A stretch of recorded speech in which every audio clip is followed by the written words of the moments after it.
Chers internautes, salut. Prophète Ondji, j'ai une question qu'un internaute a eu à me poser. Celle-ci, est-ce qu'il est important de se faire vacciner par rapport au Covid-19? Qu'en dites-vous? Gloire à Jésus-Christ de Nazareth. Mes salutations les plus singulières à tous dans le nom précieux de Jésus-Christ. Pour répondre à cette préoccupation, permettez-moi d'établir une vérité en invitant sur la table prophétique le psaume 127 verset 1 qui déclare ceci. Si Dieu ne garde, la personne qui garde, garde en vain. Tout simplement pour dire que si Dieu ne guérit, la personne qui guérit, guérit en vain. Cependant, à rien de nous l'intention de vouloir dénigrer, mépriser le travail des médecins, mais plus proche de nous l'intention de relever un point, de relever cette vérité qui consiste à comprendre que les médicaments et les vaccins ont pour rôle de traiter, mais seul Dieu guérit, car seule la main de Dieu transforme un traitement en guérison.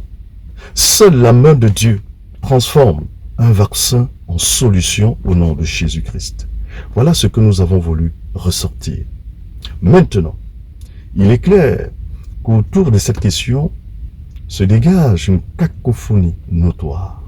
Car, d'un côté, certains médecins chrétiens approuvent le vaccin. De l'autre côté, certains médecins chrétiens désapprouvent le vaccin. Ce qui m'invite à utiliser la ligne prophétiquement juste qui me permet d'inviter sur la table prophétique le livre de Romains 11, verset 33 qui déclare ceci. Les voies de Dieu sont insondables. Je donne la quintessence de ce verset. Oui, Dieu agit comme il veut, quand il veut et où il veut. Dieu peut utiliser un médicament pour opérer son miracle.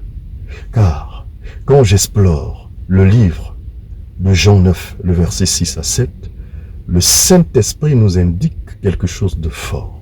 Que Jésus avait confectionné de la boue avec sa salive et a appliqué sur les yeux d'un malade, d'un aveugle. Et ensuite a demandé à l'aveugle d'aller se laver dans les eaux de Siloé. Ceci représente un processus. Ça confirme la notion de la souveraineté de Dieu. Dieu n'est pas mécanique. Dieu peut utiliser un médicament, il peut utiliser un vaccin pour opérer son miracle. D'ailleurs, quand nous lisons Isaïe 38, le verset 21, la Bible nous indique que Dieu avait utilisé la masse de figues sur l'ulcère du roi Ézéchias. Les voies de Dieu sont insondables. Je ne refuse pas que par la prière, ça commence par là. Nous chassons les démons. Mais les voies de Dieu sont insondables. Je ne refuse pas que nous avons l'autorité, nous avons le pouvoir de marcher sur les scorpions, sur les serpents et sur toute puissance de l'ennemi. Cette autorité vient de Dieu. Cette réalité du pouvoir vient de Dieu.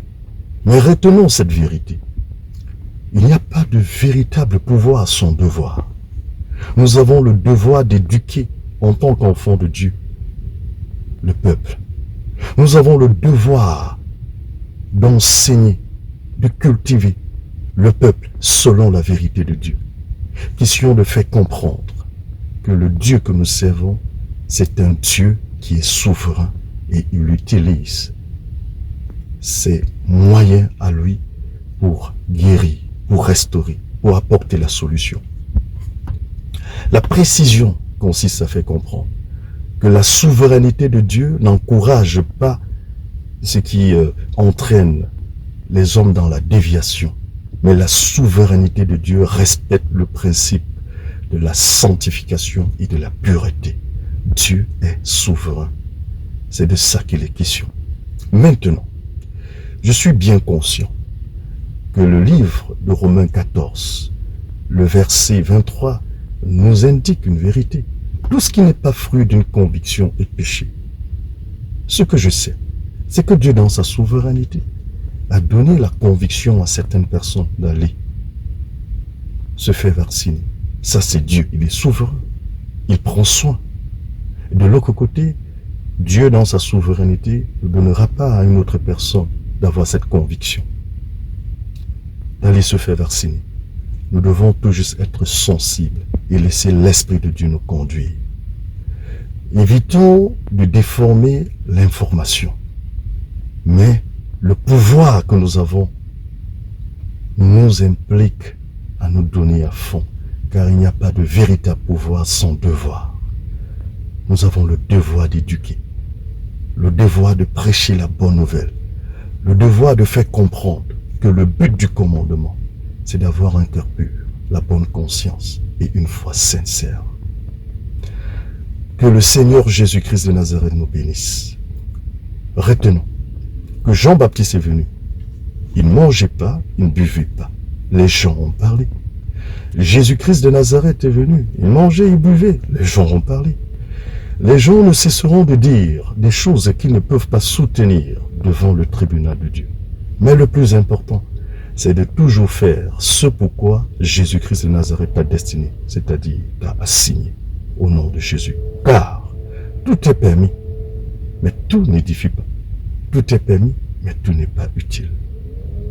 La vérité prophétique ne se débat pas, mais elle s'impose au nom de Jésus-Christ. Amen.